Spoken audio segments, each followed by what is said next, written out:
Good afternoon. I'm Daniel Vivian, an associate professor in the Department of Historic Preservation at the University of Kentucky. I'm glad you've joined us for today's presentation, which is presented in partnership with the Filson Historical Society, the American Institute of Architects Central Kentucky Chapter, and the University of Kentucky College of Design. Thank you again for joining us for Archiving Architecture.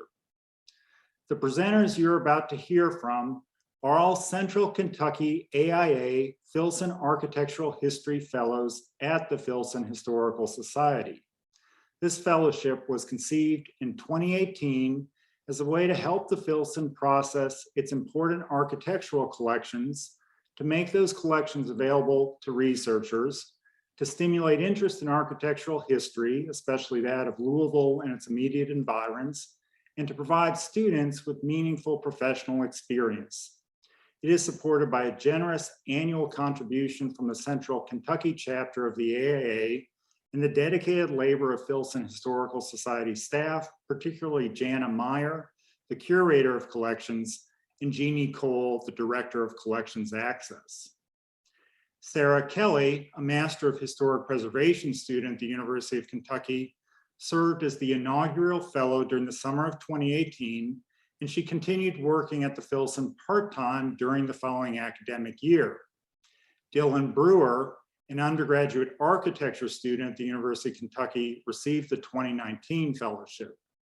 In the spring of 2020, we were just about to announce that applications for that summer's fellowship were open when the pandemic hit and we had to take an extended hiatus. The three students you'll hear from shortly have restarted the program and are hard at work on important collections. So please allow me to introduce these students, our speakers today. Dona Daugherty is a Master of Historic Preservation student at the University of Kentucky who has extensive experience in archaeological and historic architectural survey fieldwork. Abby Stephens also joins us from the University of Kentucky, where she recently graduated with her MA in history and is now enrolled in the Ph.D. program in that same subject. Elizabeth Standridge holds a BA in history from the University of Louisville. She first joined the Filson in 2019 as an intern through the UofL's Commonwealth Center for Humanities and Society, and now has considerable experience working with the Filson's collections. I'll return to moderate questions after the presentation as time permits. Please join me in welcoming our speakers. Donna? Hello, I'm Dona Daugherty. I am, as Dan said, an AIA CKC Fellow at the Filson, and I'm also a Historic Preservation graduate student at the University of Kentucky. My presentation today is titled Unabashedly Bold, Jasper D. Ward III. And if you give me 1 second, I'm going to share my screen.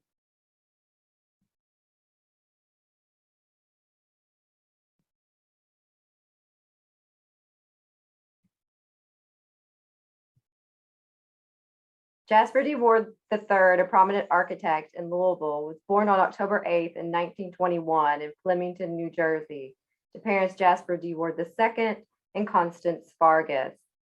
Ward served in the U.S. Army Corps of Engineers from 1943 to 1946, and then graduated from MIT with a bachelor's degree in architecture in 1948. Following his graduation, Ward worked under Gordon Bunshaft at the design firm Skidmore, Owings, and Merrill. He married Lucretia Baldwin, and together they had 5 children. Lucretia, also known as Tika, Michael, James, Alexander, and Abigail. Throughout his early career, Ward worked for multiple firms in New York, started his own practice, and was a visiting professor at Columbia and the Pratt Institute in Brooklyn, before taking a job in 1956 with the General Electric Company in Louisville. Unfortunately, his position was eliminated after 7 months, but he soon found another position in Louisville with a Reynolds Metals Company and moved his family to the city. In August of 1958, Ward started a private practice where he truly made his impact on the architecture of Louisville and the surrounding region via both his designs and his mentorship. He collaborated and fostered the careers of many promising young architects such as Fred DeSanto and Robert Kingsley. DeSanto described Ward as East Coast cool and said he encouraged his young colleagues to be experimental, to push the envelope, to become part of the community, and do our research about everything that was happening in the architectural process. Working with Ward from 1967 to 1969, DeSanto went on to say that every day you walked into the office was fun, exciting, and pleasurable. Ward was also on the faculty of the University of Kentucky's Department of Architecture. Thus, his influence went beyond his colleagues at his firm. Not one for retirement, Ward joined Hazlitt, Erdell, Consulting Engineers and Architects after closing his practice in 1993. At the time, the firm was Louisville's largest civil and structural engineering firm. Then in 1995, he joined the Stone Group, a firm established by Bill Stone. His wife, Lucretia, passed away in 1996, and in 2002, Ward died in Louisville at the age of 80. Known for his enthusiasm for modern architecture, Ward is sometimes credited with bringing the modern style to Louisville. He did not limit himself in design, nor in what projects he would accept. He worked with domestic, commercial, educational, religious, and government projects at every scale imaginable, applying the same energy and creativity to each. His firm contributed to bold designs for housing, like the well-known Leight House in Louisville's Glenview neighborhood. Completed between 1967 and 1968, the final design is credited to DeSanto. Situated within a wooded setting, the 32,000 square foot house served as a home as well as an exhibit for the avid art collectors Adele and Dr. Leonard Leight, who owned an extensive glass art collection. The artistry of the house almost rivals the collection, yet the neutral colors and rigid lines of the design are complemented by the contrasting colors and shapes of the art. The expansive windows and roof angles usher in sunlight that reflects the vivid color of the glass. Ward was involved in other unique home designs. The A.H. Wood House, located in New Albany, Indiana, is a great example of a modern style home with its angular roof and unique floor plan. The Vernon Robertson Solar House, completed in Gethsemane, Kentucky in 1979, features a clear fiberglass roof that allowed heat to build in the attic and be stored under the house for an innovative approach to heating and cooling. Designed in 1972 but never built, the Bill Hume House is another exemplary home of the modern style that utilized interesting angles and shapes. Ward brought character to basic building types as well. His firm's 1966 design for the doctor's office building still stands at Floyd and Liberty Streets in Louisville. The building won the Portland Cement Association Award in 1971. Ward's notable Louisville parking structures include South 6th Street Garage. Completed in 1987, the multi-level garage has a round central stairwell that dominates the structure. The garage was a collaboration with Luckett and Farley Architects, Engineers, and Construction Managers Incorporated. It was presented the Excellence in Architectural Design Award from the Kentucky Society of Architects in 1988. The Louisville Gardens parking garage, also designed by Ward, is located on 6th near Cedar Street. The garage earned the Excellence in Architectural Design in 1990. Both garage designs are true to the building's function, but the staggered and curved lines add an artistic flair. Multiple educational buildings benefited from Ward's expertise. The St. Francis School in Goshen, Kentucky was completed in 1969. Ward's layout provided an open classroom filled with natural light to accommodate the school's personalized approach to education. In 1971, his firm was hired for the Okolona Elementary School in Louisville. The inventive design included movable walls for flexibility of space. Ward served as an associate architect for the University of Louisville's Student Activities Center. Completed in 1989, the center consisted of an open plan with glass atriums, walkways, and a clock tower that united the East and West campus sections along the railroad tracks. Ward's firm also worked with numerous commercial clients. In 1965, the Jake Seligman and Sons Stout and Tall men's clothing store, formerly on East Market Street in Louisville, was designed by Ward, including the unusual symbol installed in the parking lot that you see in these drawings. When urban renewal forced the relocation of Joe's Palm Room, the owner, Joseph B. Hammond, chose Ward to design the new building on West Jefferson Street. The club/restaurant was completed in 1966 and still stands today. In the early 1970s, former Kentucky governor and restaurateur John Y. Brown hired Ward to design a prototype for his latest fast food venture, Ollie's Trolley. Ward became registered in 23 states to support the restaurant franchise and modeled the freestanding building after a historic trolley car. The first Ollie's Trolley is still open today at 978 South 3rd Street in Louisville, complete with the original menu. And if you haven't tried it, I highly recommend you stop in for an Ollie burger and fries.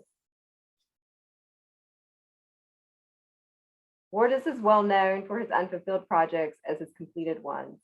Indicative of his bold imagination, Ward proposed exciting projects for Louisville, such as a mixed-use neighborhood along the Big Four Bridge,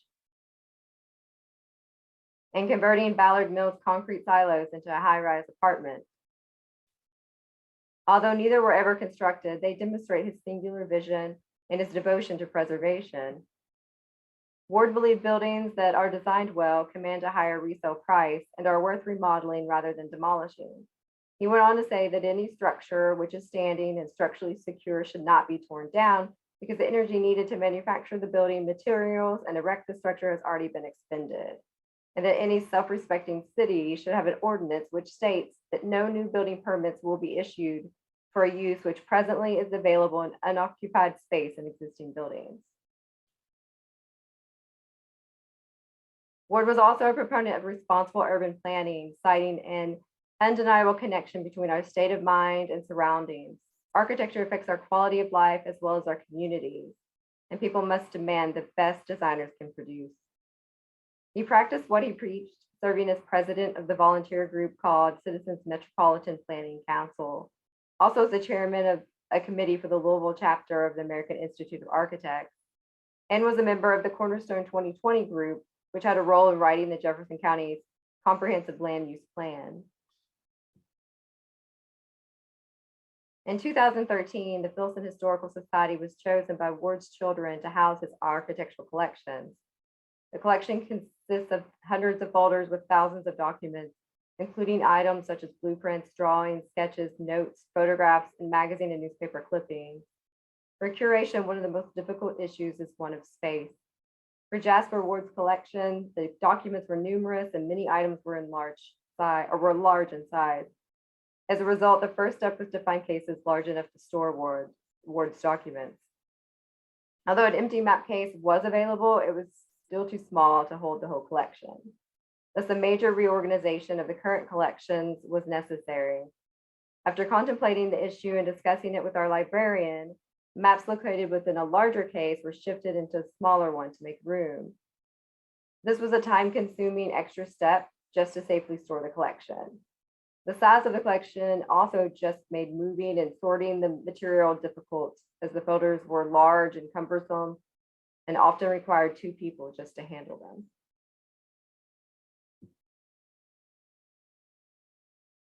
The next step was to work through the collection, creating an initial inventory. Every folder was pulled and each document reviewed.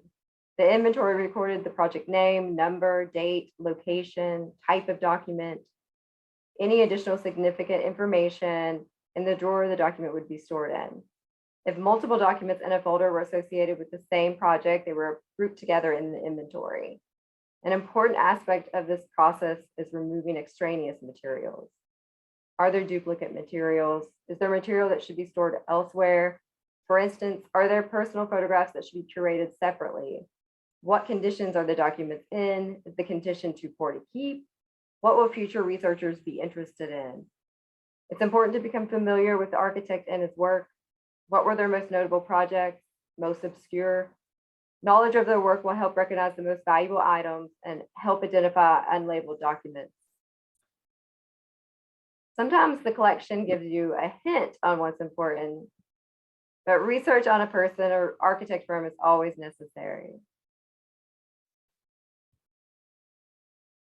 Here's an example of documents related to the Lakewood Baptist Church. Formerly located along Shelbyville Road in Louisville, the church was designed in 1987, completed in 1989.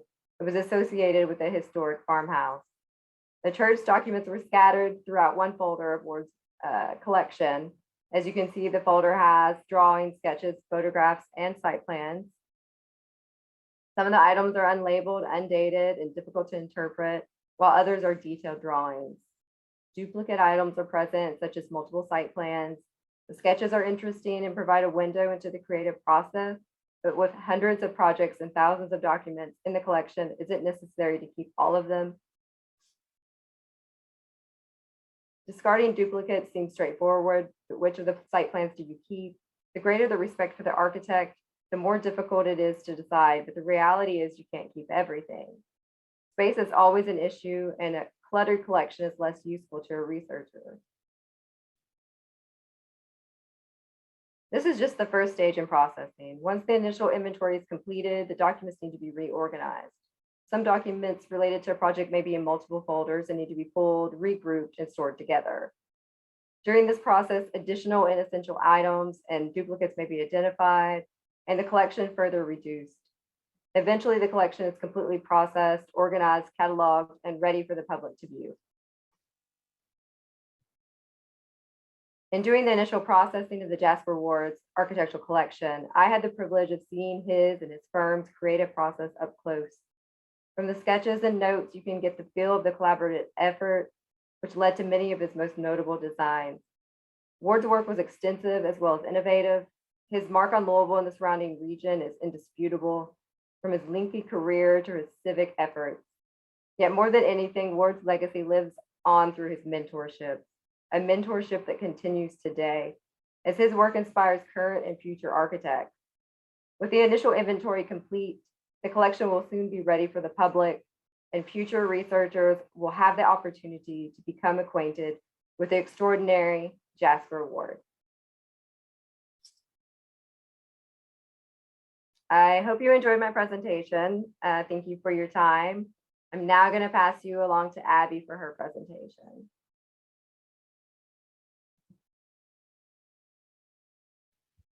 Hi, I'm Abby Stephens. I'm an AIA CKC fellow for this year and also a PhD student at the University of Kentucky. I've really enjoyed my internship and learned so much about archiving that I hadn't known before. So let's go ahead and start.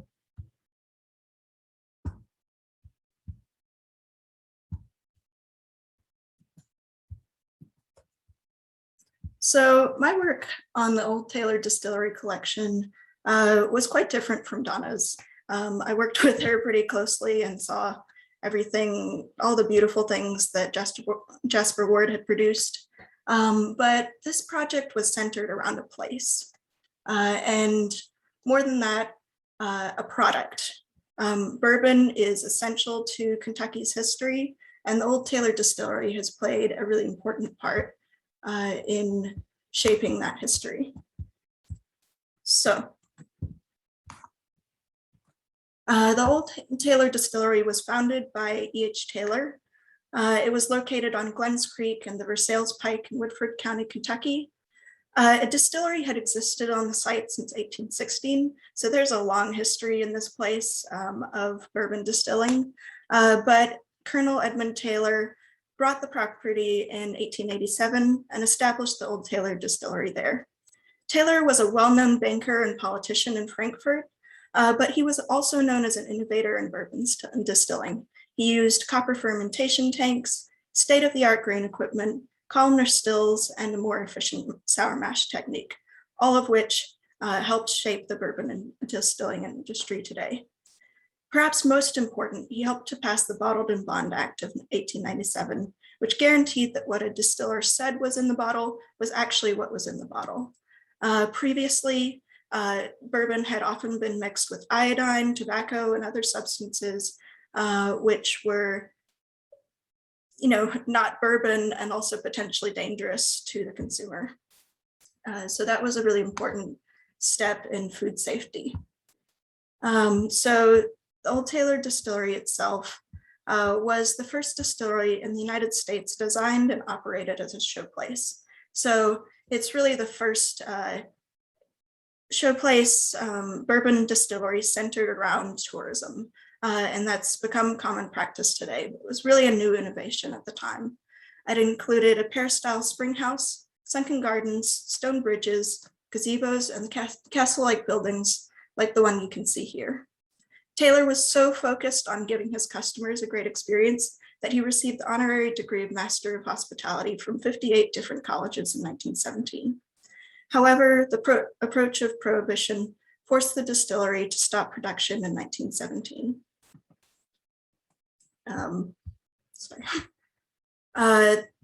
After Prohibition, national distillers bought the Old Taylor Distillery and reopened it in 1936. They ramped up production until they were producing 400 to 1,000 barrels of whiskey a day. Bourbon remained popular throughout the 50s and 60s, but demand declined as consumers started switching to white spirits like vodka, rum, and tequila. And in 1792, national distillers stopped producing bourbon at the Old Taylor Distillery. They sold the distillery to the James B. Beam Distillery, and Jim Beam used its warehouses to store their liquor, but did not use the equipment, which meant that a lot of the old equipment, like what you see here, began to rust and was left behind. However, the property was purchased in 2005 by an Atlanta-based investment group, which planned to use it for salvage, but this plan was derailed by the 2008 housing market crash.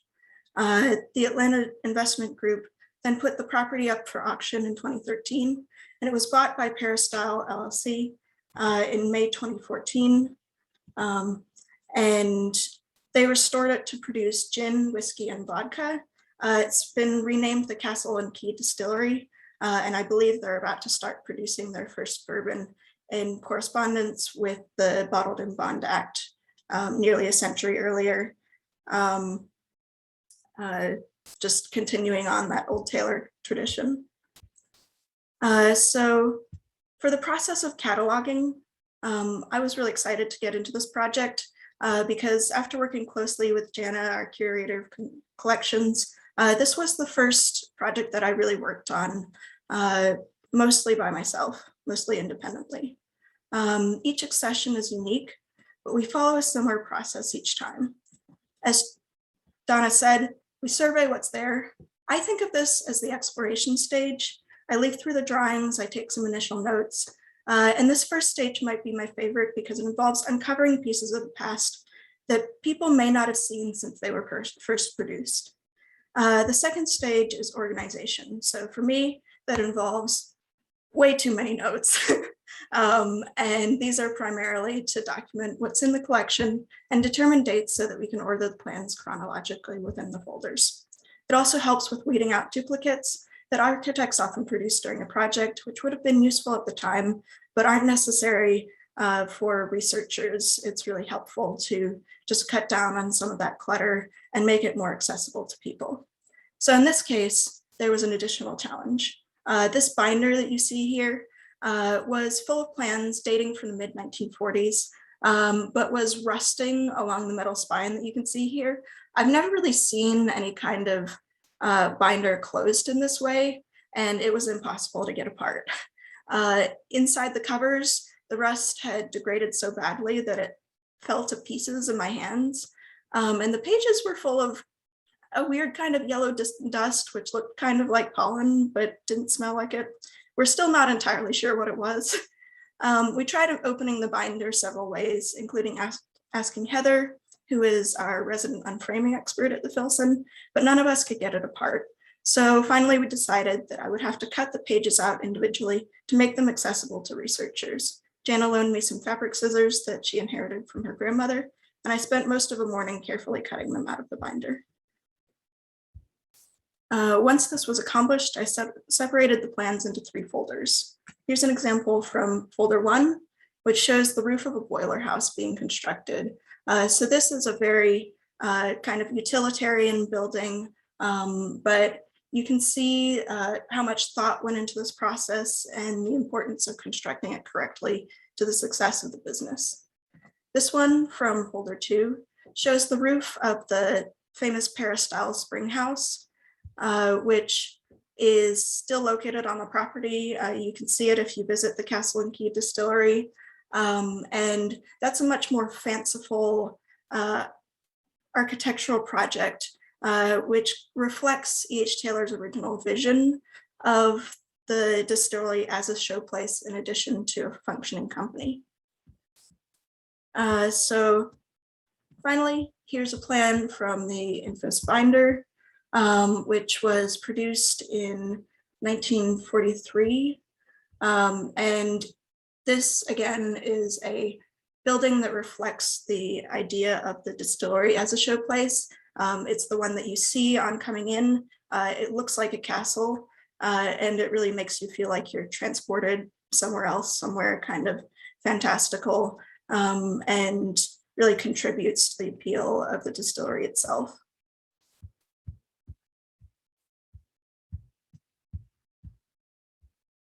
So once these plans have been organized, the 3rd stage in cataloging is description. To make a collection accessible to researchers, we found creative finding aid, which gives some historical context as well as descriptions of the collection's contents and information on its physical location. This allows researchers to get a good idea of whether the materials in the collection will be useful for their project. So this makes things more accessible because they're able to tell upfront whether they're able to invest the time and research space in order to get the materials that they need for their project. Working with this collection really gave me a new appreciation for the Old Taylor Distillery's place in Kentucky's history, with its innovations in hospitality, distilling technology, and food safety regulation. Soon after I'd finished working with the collection, I was able to visit the Castle and Key Distillery in person. The castle near the entrance had railroad tracks running right up to it, which reminded me of the visitors who would have come to see the distillery in its early days. And the spring house is as beautiful as you could imagine from the plans. Knowing how close these buildings came to destruction as a result of the change in people's tastes from bourbon to white spirits, it was just really fantastic to see them restored so beautifully. And now I'll pass it over to Elizabeth. Okay. Hi, everyone. My name is Elizabeth Standridge, and I am also an AIA CKC Fellow at the Filson. And when I'm not at the Filson, I am an archives assistant in the Brown-Forman Archives. For the past few months at the Filson, I have been working on processing several collections related to W.S. Arrowsmith. Arrowsmith was an architect in Louisville from the 1920s to the 1960s, and he had a hand in designing several iconic buildings in the city. However, he's most well known for his work designing Greyhound bus terminals all over the eastern United States.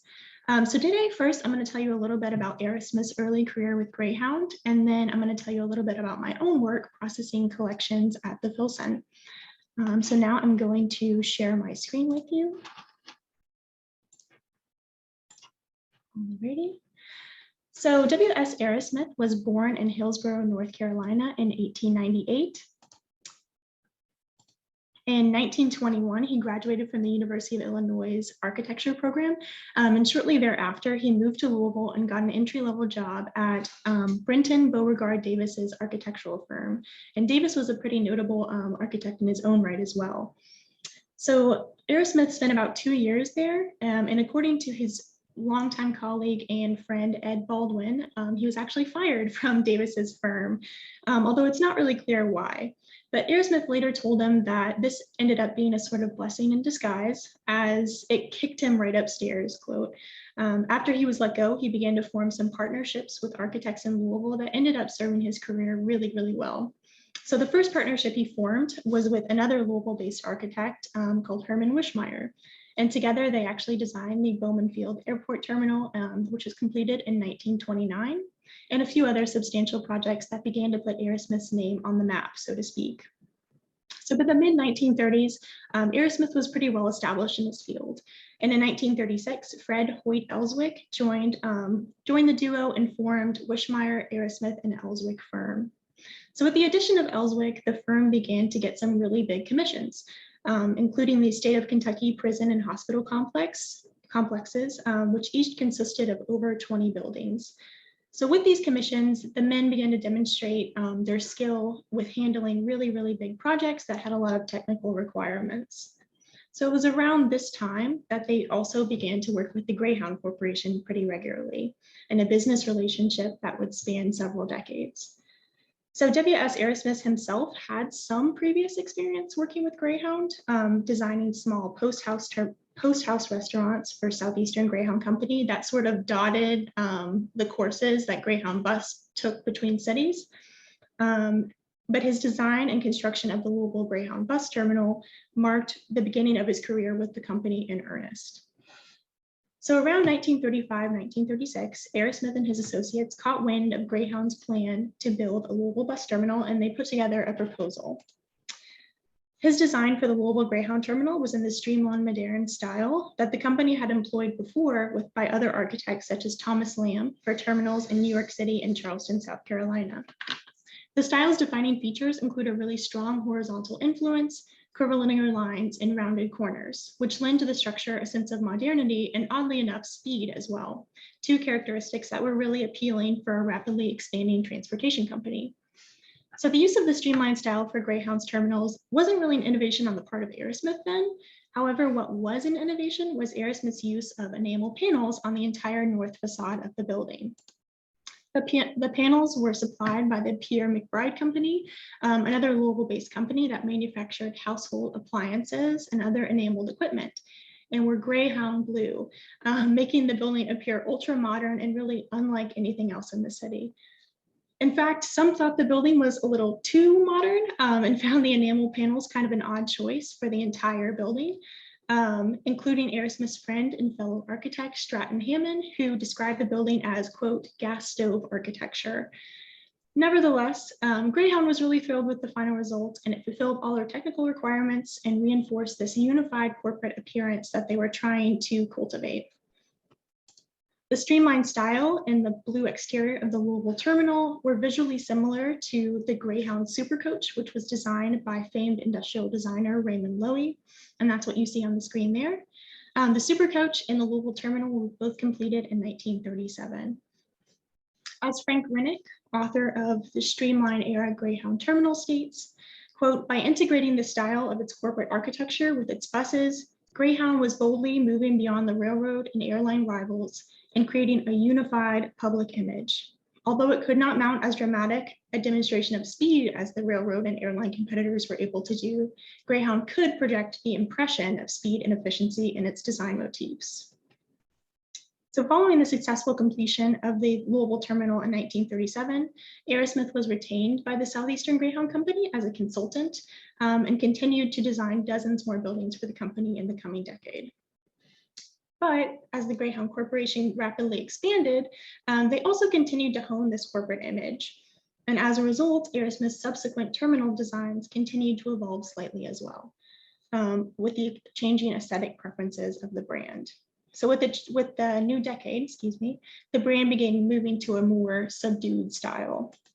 So in 1940, Aerosmith designed the Washington, D.C. terminal, continuing the streamlined style, but a little more subdued. And in this design, he replaced the kind of flamboyant blue enamel panels with limestone. So gray became the predominant color. It wasn't quite as popping on the street. So that same year, Raymond Loewy again designed another bus for Greyhound Company. This is the Silver Sides, as it was called, because of its stainless steel fluted body. So once again, the brand's aesthetic preferences are reflected in both the buses and the buildings, creating kind of a seamless transition as you go from terminal to terminal, riding on the buses. It's kind of like the corporate image is being reflected no matter where you are. So the Washington, D.C. terminal would become the model for subsequent terminals until the end of World War II, when the company began moving even further away from the streamlined style. The post-war shift in style away from the streamlined modern can be seen in one of the first buildings Aerosmith designed for Greyhound following World War II, the Akron, Ohio station.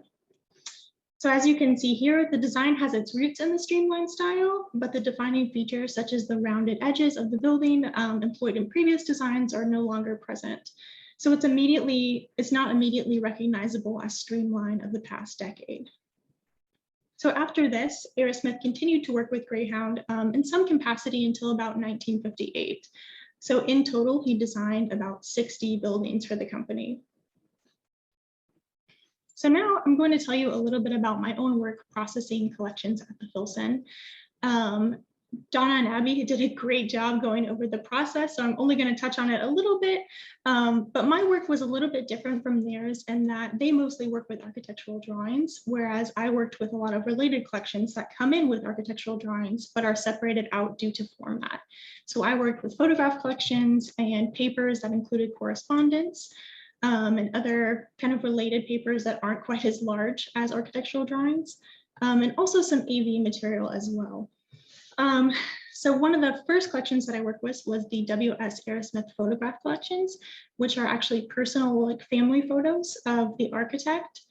And these photographs have special considerations just because the format is very delicate to work with. So for instance, we use cotton gloves when handling photographs, whereas we don't do that for drawings.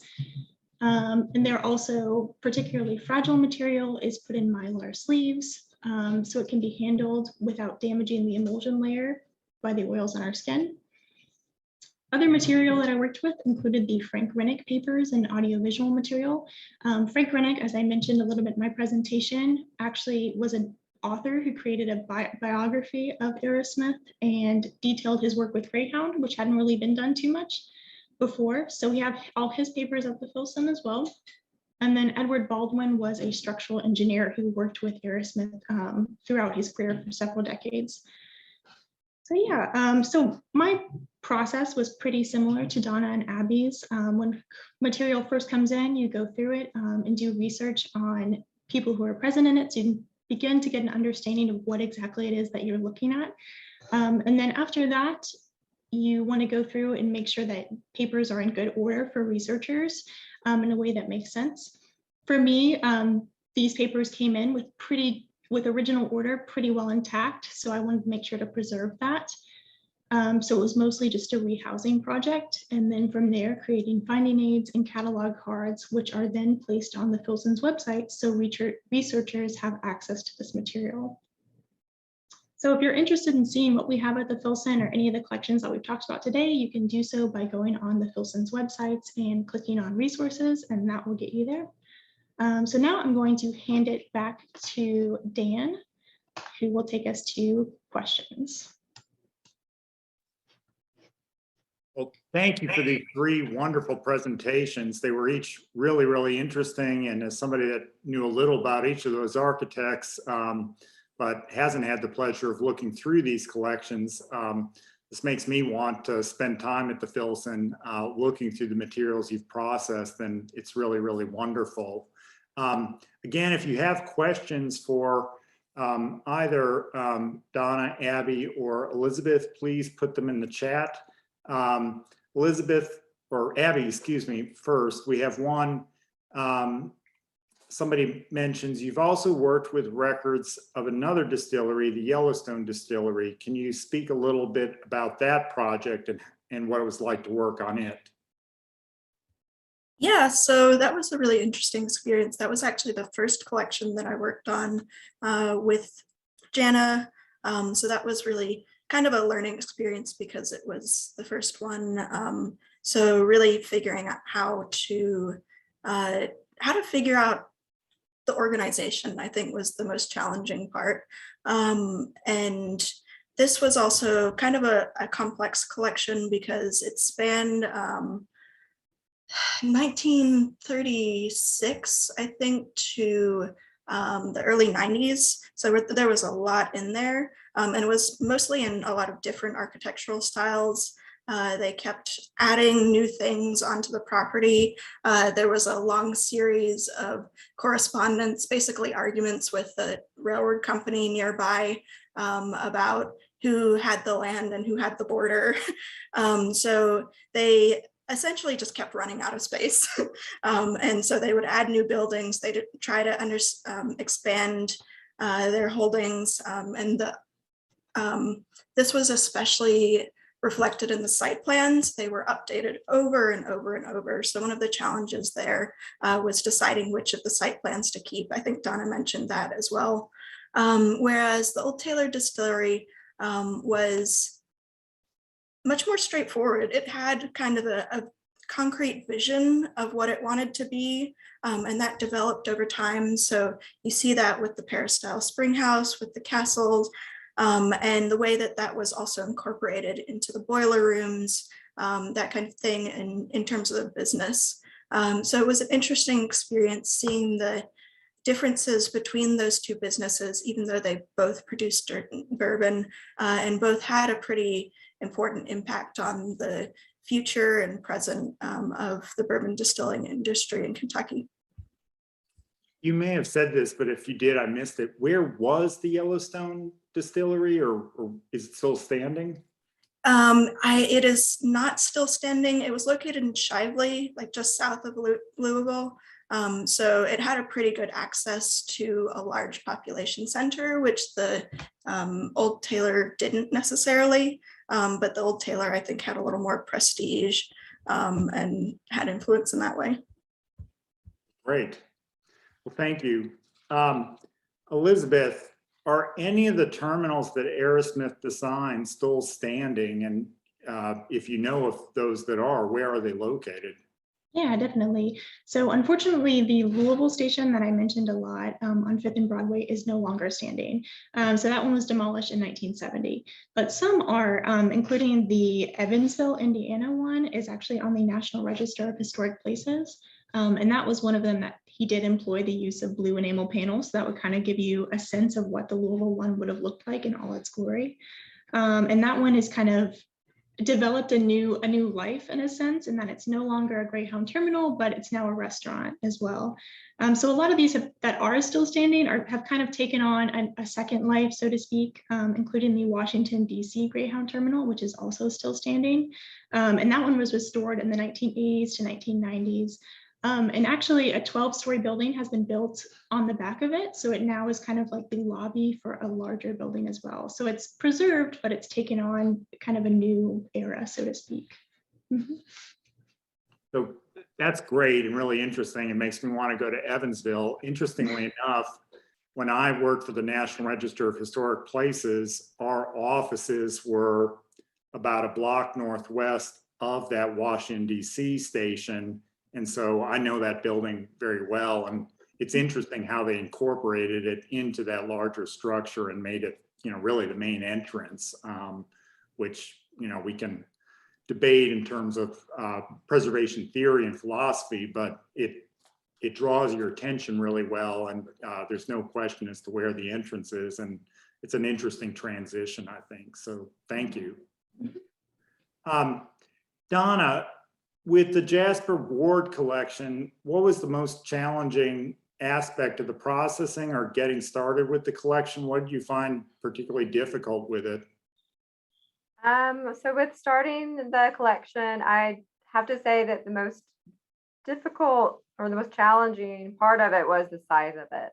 I mean, there's thousands of documents, so it's very time consuming. But also they're really, really oversized documents. So just even moving them around was, like I said in the presentation, it took at least 2 people to move the folders around every time. But that and just the abundance of material.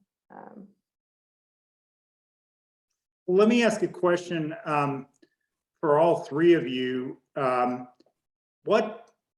Obviously, these are really valuable collections for researchers, especially for architects, designers, engineers that are working on buildings for which you have documentation that are, undergoing rehabilitation or new additions, anything like that. They're very, very valuable. what possibilities do you see for research use by sort of not particularly obvious categories of researchers? Are there, interested constituencies that may be interested in these collections, even if they're not practicing architects or designers or architectural historians? Maybe we could begin with Abby. Yeah, I think that these drawings are incredibly important for anybody who's interested in bourbon distilling, because not only do they include architectural plans, most of them include very detailed descriptions of equipment. So you can look back at those and see the development of distilling technology over time and how it was used in different ways in different places. And I think that could really be useful for somebody trying to get into distilling today or trying to improve their practices to understand what's gone before. Donna?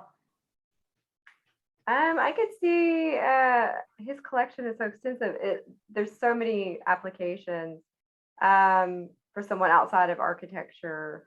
I mean, just someone interested in the history of Louisville and understanding the development. He was here from what, 1956-ish to he was working close into when he died in 2002. So I think that would be fascinating for anyone. Yeah, I was struck by some of the drawings you showed that were really urban design and planning work of his.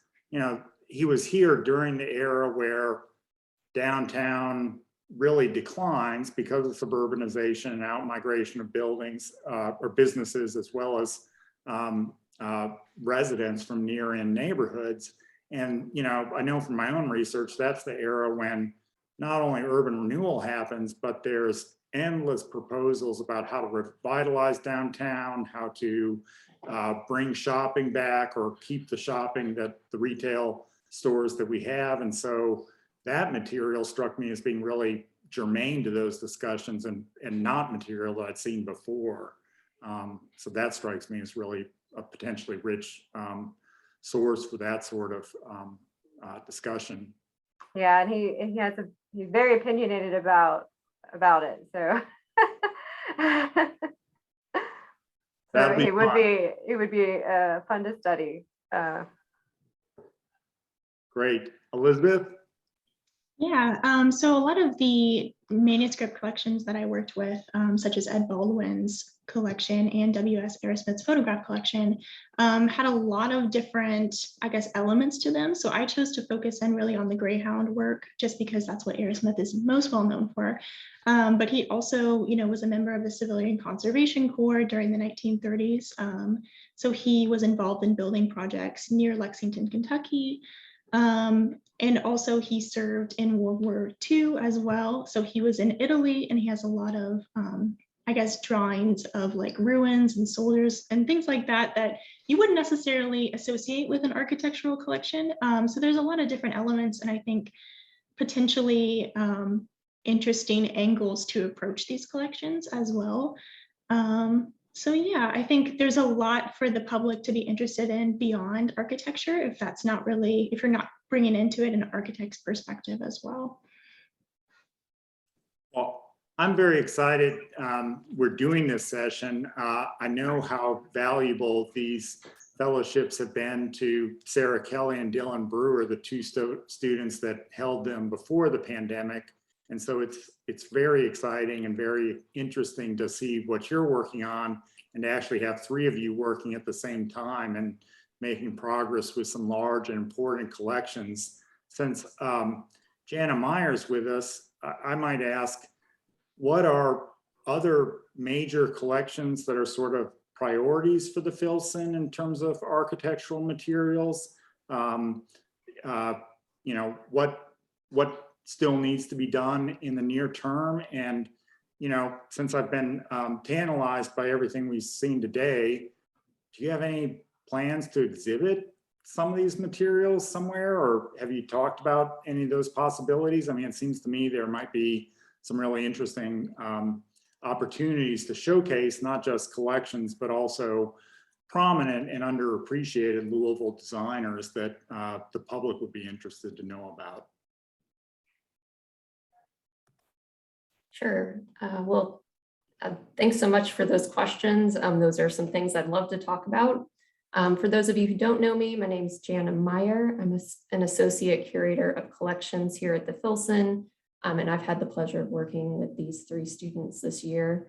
I really just want to thank AIA for funding the program and Dan Vivian for helping me recruit students to come and work at the Filson with these collections. I think I'll answer your second question first, because that one just comes immediately to mind, because it's something that I'm in the process of working on right now. We are going to be opening an exhibit on Louisville's lost architecture in February 2022. And so I'm really excited about that. I hope that, with the pandemic, you never know how things are going to be, but I'm really hoping by February to be able to open that and get people in to see some of these buildings that we've lost over the years. As far as collection processing priorities at the Filson, I mean, there's always something in the archive that you'd really like to get processed. Every archive has a backlog. We keep bringing in new materials. And so there's always something that I'd love to get processed.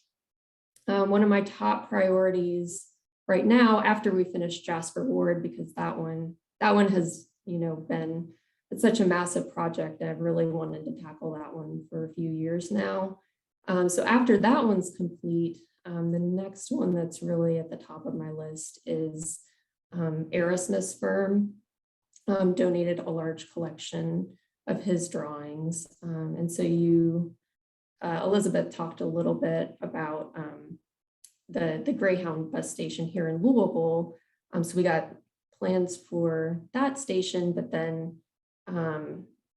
really just a very large collection of his work is here at the Filson. So Elizabeth has done some work with the plans of the Louisville station.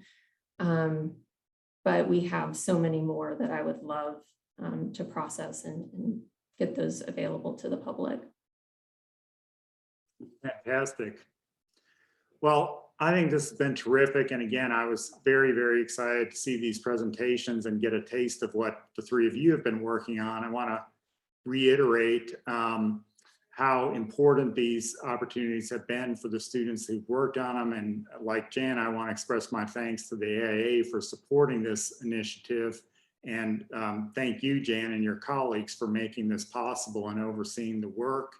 I don't think we have any more questions, so I'm going to go ahead and bring this to a close. But thanks to everyone who joined us for this session. I hope you've enjoyed it and enjoyed seeing these 3 presentations.